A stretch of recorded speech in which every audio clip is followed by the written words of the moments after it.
Some wounds don't bleed, they echo. That's how I describe most of my childhood. Not a series of tragedies, not even neglect in the way some people mean it. Just quiet shadows. A soft, persistent kind of exclusion. I'm Sierra Short. 32. Born and raised in Spokane, and from as far back as I can remember, I was the afterthought in my own family. You'd think being the youngest might have made me the baby, the one protected. Not in our house. In my family, being the youngest just meant I was always measured against someone who got there first and shined brighter. Alessa, my older sister, the star, the golden girl. My mother would say, God really took his time with Alessa. And then she'd look at me, not in anger, not even disapproval, just adjustment, like her expectations had to shift downward. Even as a child, I learned that love in our house came with conditions. Look the part, make them proud, never make them uncomfortable. I remember it clearly, my 9th birthday. The smell of frosting in the kitchen, guests arriving soon. Mom was fixing Alessa's hair in the hallway mirror. I stood beside them, holding a napkin I had folded into a little leaf. I thought it looked pretty clever. I wanted to help decorate. Mom glanced at it, then back at my reflection. Honey, that's sweet, but go stand just a little behind Alessa, will you? You're blocking the light. I did. Quietly. Alessa smiled at her own reflection. I crumpled the napkin in my hand, tried to flatten it again. Mom touched my shoulder, gently. Some people are meant to shine, she said. Others make sure the light stays on. That was the day I stopped bringing ideas to parties. Years passed, but the pattern didn't. This past fall, I invited Rowan, my boyfriend of 3 years, to dinner with my parents. He's the kind of man who brings wine, compliments your mom's kitchen, asks your dad about his golf swing. I thought maybe, just maybe, they'd see something in me through him. We sat at the dining room table, early October, pumpkin-scented candles, Alessa already seated before we arrived. They asked Rowan about his work, his plans, how he liked Spokane. They didn't ask how we met, or where we were headed, or how I was doing, not once. When the green beans came around, Alessa served Rowan, served Mom and Dad, then handed the bowl toward me like a waitress who'd forgotten I existed. I didn't reach for it right away. Here, she said, for Sierra. Like I was the neighbor they didn't expect. Dad raised his glass midway through the meal. To the girls, he said. We're proud of the both of you. Alessa smiled. I didn't say a word. I was at the table, but I wasn't in the room. Later that night, I stood at the sink rinsing wine glasses while Alessa and Mom laughed in the living room about a TikTok video Alessa had been tagged in. Rowan offered to help, but Mom said, She's got it. You enjoy your night, honey. So I cleaned, alone, like always. And while I was drying a plate, I heard it, not loud, not meant for me, Mom's voice, just behind the doorframe. He's sweet, she whispered to Alessa. Maybe he's the one for you. Rowan didn't get down on one knee. He didn't hold a ring box or wait for a sunset. He just looked at me one night, sitting across from me at our kitchen table, hands wrapped around a chipped mug of coffee, and said, I don't want to build this life without you. That was it. I said yes. I said it like I had been holding it in for years. Maybe I had. I cried a little. He kissed my forehead. I think we both felt it. This moment was small, but it was ours. For the first time, I thought maybe I didn't have to be the side character anymore. Maybe I got to have something of my own. I didn't tell anyone that night, not even Alessa. I wanted to keep it quiet, to hold the warmth a little longer before the cold air of my family blew it out. Sunday came fast. I picked out a soft sweater, the one Rowan says brings out my eyes. We brought a bottle of red, even though my parents prefer white. I walked into that house like someone carrying a small treasure.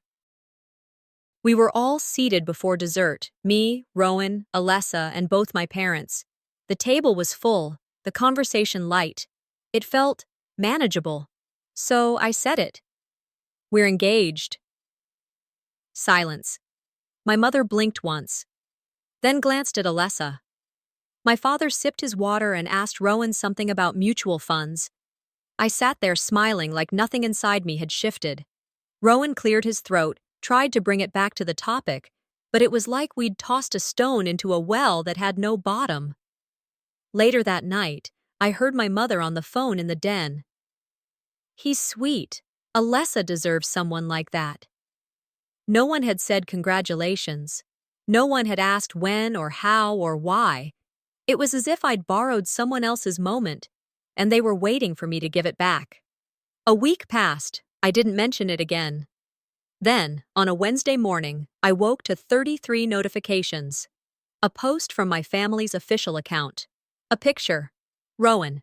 Alessa.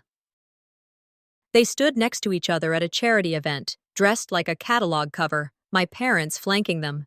The caption read, "Big news for the Cade family. Our shining star deserves the very best. So proud of this next chapter."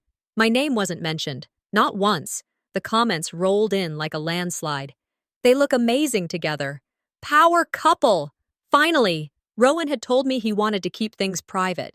When I asked him about the post, he said, "I didn't know they'd do that." I asked him why he didn't ask them to take it down. He shrugged. "They meant well. It's just optics." That's when I remembered how he'd always untagged himself from my posts, said he didn't like the attention, claimed it made things complicated at work. It wasn't privacy. It was preparation. I sat at my desk that night and opened the draft I'd saved. My own announcement. Just a simple photo of our hands, his ring on my finger. I hit delete. That leaf napkin I folded 2 Sundays ago. And still in my purse, still creased and slightly crumpled. I took it out and set it on the table. Not again. I didn't cry, didn't scream, just opened a notebook and started writing everything down. Dates, comments, screenshots, phone logs. I wasn't planning revenge. I was collecting truth. Quietly, calmly, because if they wanted to rewrite history, I'd make sure my version was printed too. I knew I couldn't make them love me, but I could make sure they remembered exactly what they did. After the post, after the emails, after the sidelong glances at brunch, Rowan's phone sat charging on the kitchen counter like nothing had happened. I wasn't looking for anything. That's the part that still bugs me. I wasn't snooping. I was folding laundry, his hoodie on top of the pile, and I felt his phone buzz under the sleeve. When I went to move it, it lit up. No passcode. Maybe I should have looked away. But I didn't. There it was. A 47-minute phone call with Alessa. Midnight, 2 days ago. I stared at it like a riddle, tapped it open, read it 3 times. The timestamp never changed. He walked into the room just as I put the phone down. "You called her?" I asked, flat. I didn't raise my voice, just asked. "She needed help with a campaign. Her team dropped the ball." "At midnight?" He rubbed the back of his neck, looked away. "She said it was urgent. I didn't think it mattered. I didn't yell. I didn't demand." "Next time," I said, "tell her to schedule during business hours." That's when something in me clicked. Not snapped. Clicked. Quiet. Final. Like a light going out in a room I didn't realize I was still standing in. That night, I opened a new folder on my computer. Named it something boring. Inside, I started saving things. Screenshots, texts, reminders of what I'd seen, heard, felt. Not to weaponize them, not yet. But because I needed a record. Because I was tired of being told none of it happened. An hour later, after I had gone through the last of the emails, I opened the drawer in my hallway closet. Inside, a small cardboard box held bits of my childhood. Old cards, trinkets, a faded ballet slipper, and a letter, folded, unsent. I had written it when I was 10, addressed it to Mom. Never mailed it, never even sealed it. The ink had smudged, but the words were legible enough. "I'm sorry I'm not pretty like Alessa. I still try hard. Will you still love me anyway?" I folded the letter again and put it back. Not because it didn't matter anymore, but because I finally understood how long I'd been asking for the wrong kind of love. I hadn't just been pushed aside. I'd been taught to excuse every shove. Alessa ripping my dance costume before the school recital. Mom saying, "Maybe it's your tone," whenever I cried about how they treated me. Dad telling me, "She's just more sensitive than you," when Alessa got jealous over my one award in high school. Every time, I made room. Every time, I told myself it wasn't worth the fight. And they counted on that. Counted on my silence, my patience, my habit of folding myself smaller to fit their image. It wasn't just that they ignored me, they trained me to disappear. I didn't start plotting revenge. I didn't call a lawyer. I just stopped hoping. That night, I opened our shared Pinterest board and removed my name from the wedding plans. I took the picture of Rowan and me off my desk at work, slipped it into the drawer with the rest of the things I didn't know what to do with anymore. I opened my laptop, went to an online electronics store, and ordered a voice recorder. Not to catch him, not to play gotcha, just to remember the sound of my own voice. Because if no one's going to remember my side of the story, I better learn to record it myself. I closed my laptop, turned off the lights, and crawled into bed. I didn't cry. The house was silent. Then my phone rang. And it wasn't Rowan. And it wasn't Alessa. It was someone I hadn't heard from in years, someone who remembered me clearly. The invitation came by email, from my mother's assistant, not my mother. A polite request for my presence at the family's annual charity brunch, held at a vineyard they rented every fall. The kind of event where everything looks perfect, even if nothing actually is. It didn't mention my engagement. It didn't mention Rowan. But it called me valued family. I stared at the screen for a while, then clicked RSVP. Yes, it was early Saturday. Sun just cracking through the clouds. I stood in front of the mirror longer than usual, picked the soft green dress, the one Alessa once called forgettable. I wore it anyway. I wasn't trying to stand out. I just didn't want to blend into nothing again. When I arrived, valet took my keys like I was just another vendor. The welcome staff glanced past me, eyes looking for the real show, Alessa. Inside, the seating chart was a board covered in gold leaf and fake smiles. My name? Not at the family table. Not near the front. It was scribbled on a small place card at a side table, next to the bar. Near the exit, Sierra, sister. Alessa's card, I noticed later, read, Alessa Cade, foundation face. I stood there too long, blocking foot traffic. A woman in a cocktail dress tapped my shoulder. Excuse me, are you staff? I'm looking for more napkins. I just smiled. Didn't bother correcting her. Alessa floated into the room moments later, Rowan by her side. She waved to guests, shook hands with donors, kissed cheeks like she'd rehearsed it. She didn't see me, not right away, but Rowan did. He looked past her shoulder and paused for half a second, just long enough to show recognition, not regret, not apology, just a flicker of discomfort. That was enough. I took my seat, watched the floral arrangements tower over the center tables, listened to the live jazz in the background, waited. Midway through the event, the mic squealed gently, and my mother took the stage. Her hair was pinned tight, smile tighter. We're blessed to have Rowan with us today, she said, voice clear and rehearsed. He's always been close to our family. Some bonds form naturally. Alessa reached over and rested her hand on Rowan's arm. The room clapped. A few guests exchanged smirks. I didn't move, didn't blink, just watched. Afterward, I found my mother near the wine table, thanking donors. She saw me, and she didn't pretend. Sweetheart, she said, her tone soft but firm.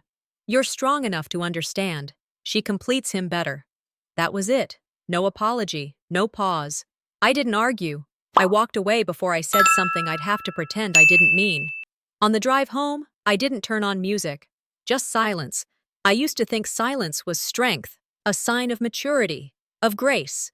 Now I think silence is just what they count on, because it's easy to overwrite silence, to repurpose it, to twist it into agreement. That night, I didn't unpack my clutch. I didn't answer any texts. I just opened my journal and wrote, in ink that bled slightly on the paper. I was raised to believe silence was strength, but maybe silence is just what they count on. I set my voice recorder on the pillow next to me, still unopened in its plastic case. I didn't press record, not yet, but I knew I'd need it soon. If they want to rewrite the story, they should be careful.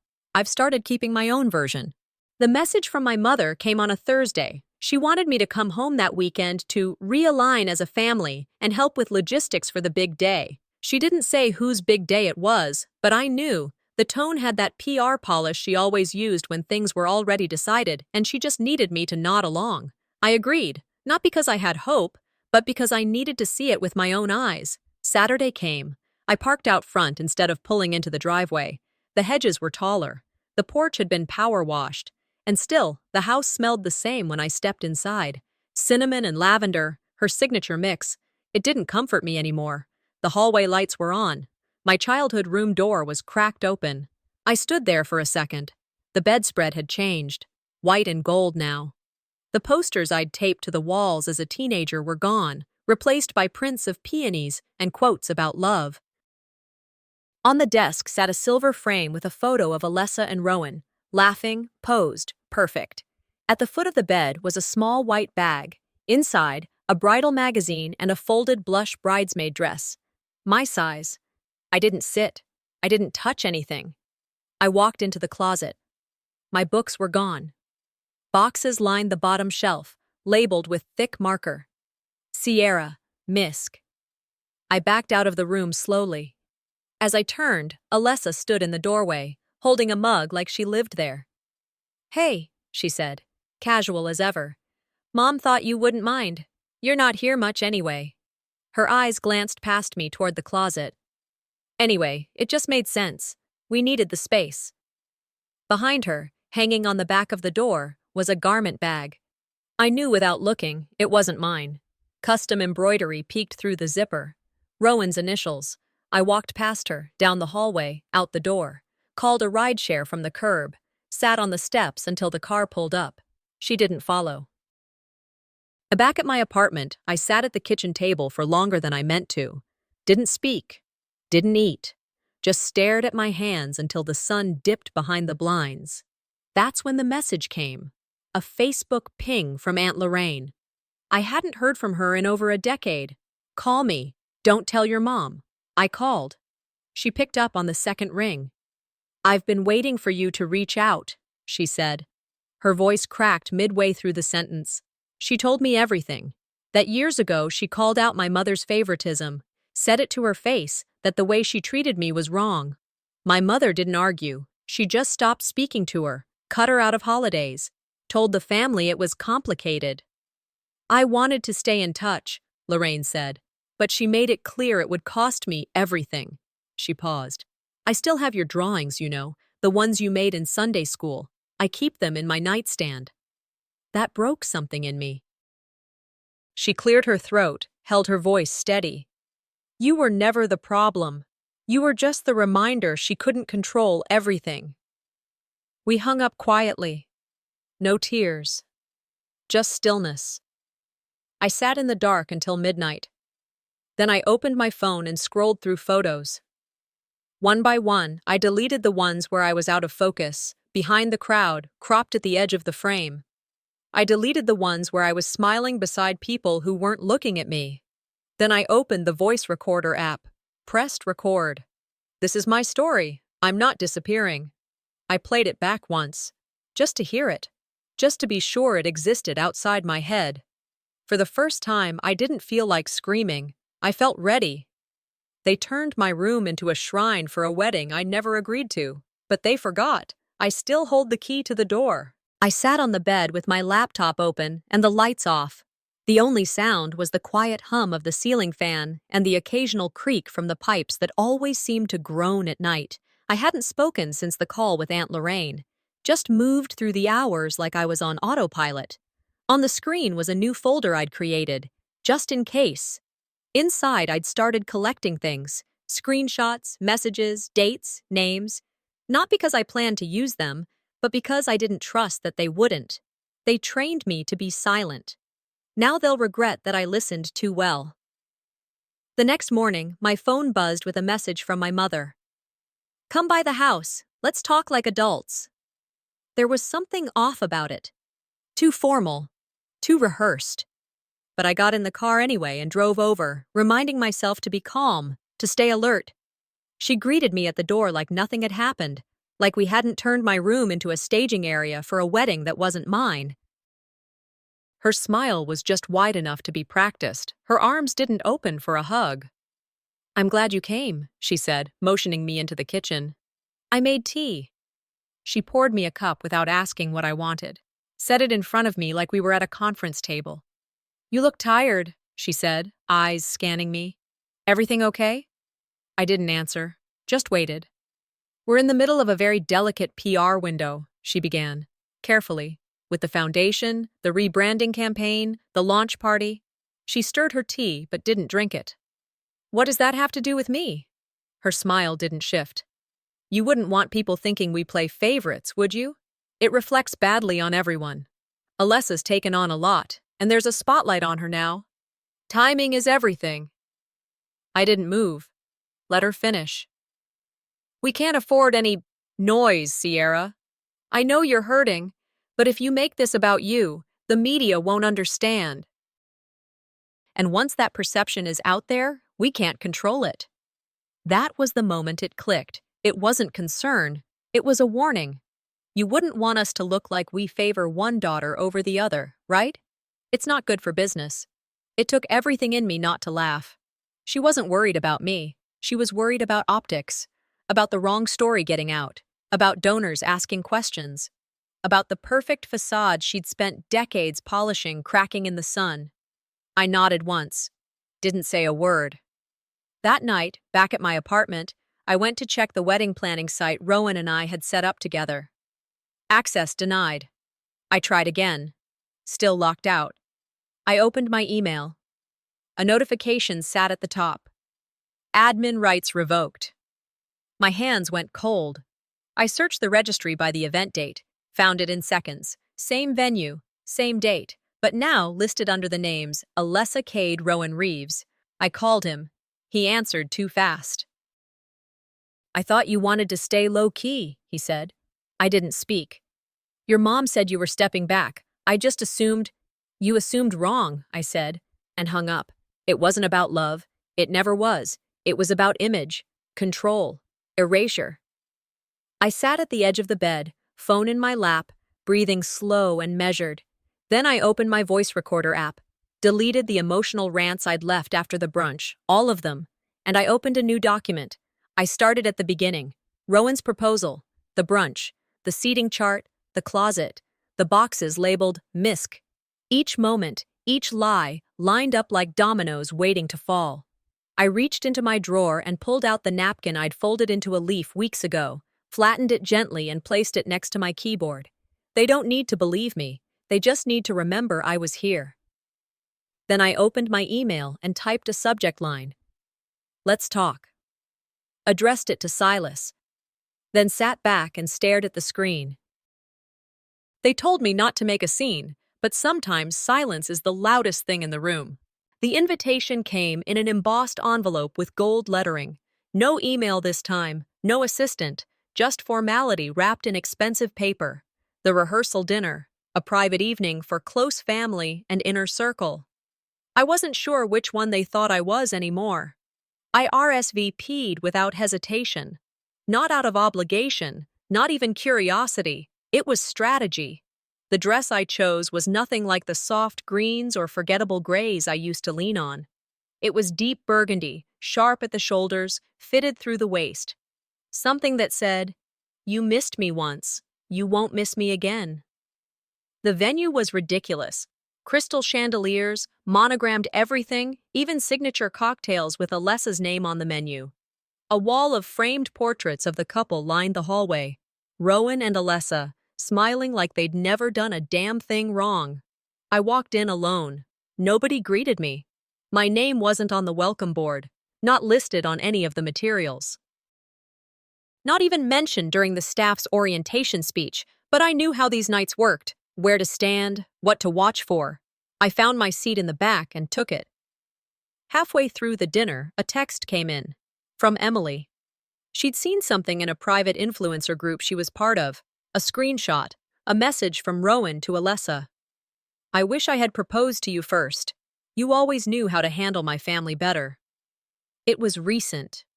After the registry swap. Before tonight. I didn't flinch, just let the words sink in. The server placed a plate in front of me. I thanked her softly, then turned my phone face down. There it is, I thought. The final proof I never mattered.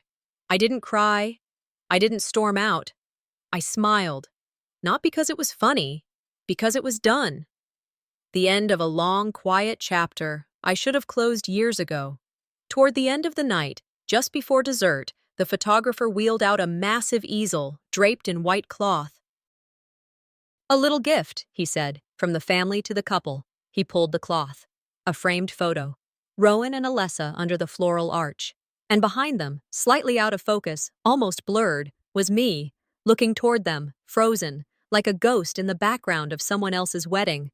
Gasps, a few confused murmurs. Alessa's hand slipped. The frame tilted, glass shattered on the marble floor. She stepped back instinctively, eyes darting toward me. I stood, walked forward, bent down, and picked up one of the shards. It caught the light, caught my face, reflected me back to myself. "Seems the picture tells the truth after all," I said, turning it in my hand. The room went still. Not even the clinking of silverware. Cheryl rose from her seat, trying to salvage the moment.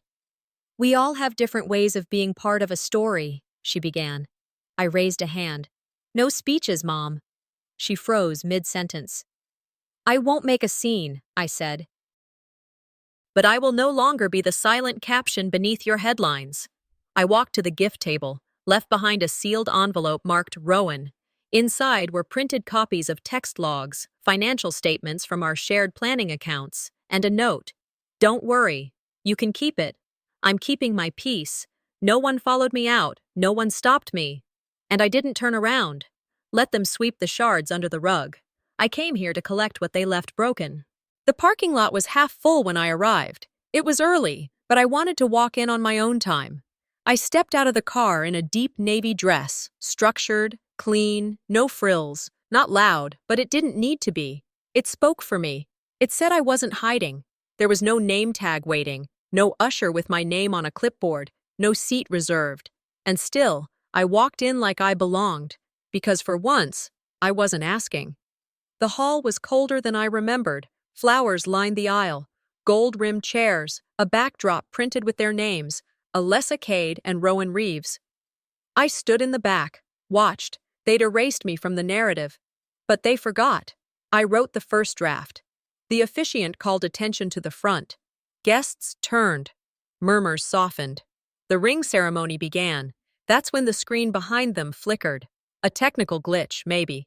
But for a second, a name flashed across the slide. Mine, Sierra Short. Then, just as fast, it corrected to Alessa Cade. Gasps. "Not from me." Cheryl's jaw tightened. Rowan blinked. Alessa forced a laugh. "Technical hiccup," someone whispered from the side. But I'd seen it. I stepped forward. No rush, no drama, just steady steps down the aisle until I stood in view of the entire room. "Funny how easy it is to swap names," I said, voice even, especially when the story was stolen. I reached into my bag and pulled out the velvet box. The engagement ring. The original one. Still pristine. Still mine. I placed it on the table beside the flowers, between a stack of programs and a forgotten glass of champagne. Then I walked toward the media table. A photographer, a younger woman, maybe late 20s, watched me approach. I handed her an envelope. "Print it," I said quietly. "Make sure they get this side, too." Inside, an email chain, accidentally forwarded. A conversation between Cheryl and her assistant. Subject line: "Make sure Alessa looks like the only fiancé Rowan ever had." Details about photo placement, social captions, even the deletion of previous press. Calculated erasure. She opened the envelope, scanned the first page, and looked back at me. No words, just a nod. Then she lifted her camera. The click of the shutter echoed louder than the music. She took one photo of the ring, one of the email in her hands, and one of me, still, not smiling, not angry, just present. I didn't need to yell, didn't need a microphone. The silence did the work. I turned, walked down the aisle as if it were mine. A few guests tried to speak to me. I kept moving. Near the doors, I saw her. Lorraine, standing quietly, hands folded, watching. We didn't speak, just nodded, a shared language that needed no words. At the threshold, I paused, not to see if anyone followed, not for applause, just to look back, once, not in regret, in remembrance. They turned this day into a lie. I gave it back to them, wrapped in truth. I never needed their apology. I only needed them to see me walk away without flinching. The mornings in my new place are quieter. No footsteps above me, no echo of someone else's life in the next room. Just me, the hum of the fridge, and the occasional groan of pipes older than I am. The air smelled like coffee and nothing else. No lavender, no cinnamon. Nothing curated to make a guest feel welcomed or impressed. This place? It's mine. Small. Unfurnished in corners. But mine. A month had passed since the wedding, or whatever that PR stunt was. Social media had moved on. The scandal had fizzled, replaced by newer gossip. The whispers faded faster than I expected. Work had been steady. I picked up a branding project for a startup out of Boise, something simple, low pressure. The kind of thing no one tried to steal from me, not even once. My parents hadn't called. Except for a single email from my father, typed like a legal brief. You didn't have to do it that way. No signature, no warmth. Just those words. I didn't reply. They wanted a scene. I gave them silence they couldn't spin. One Tuesday, I got a message from a mutual acquaintance, an old colleague of my mother's from the foundation. Attached was a newsletter from a local event magazine. The cover spread featured the wedding. Rowan and Alessa, framed in soft light, surrounded by flowers and money. In every photo, I had once been standing in frame. In every photo, I was missing, cropped, blurred, replaced.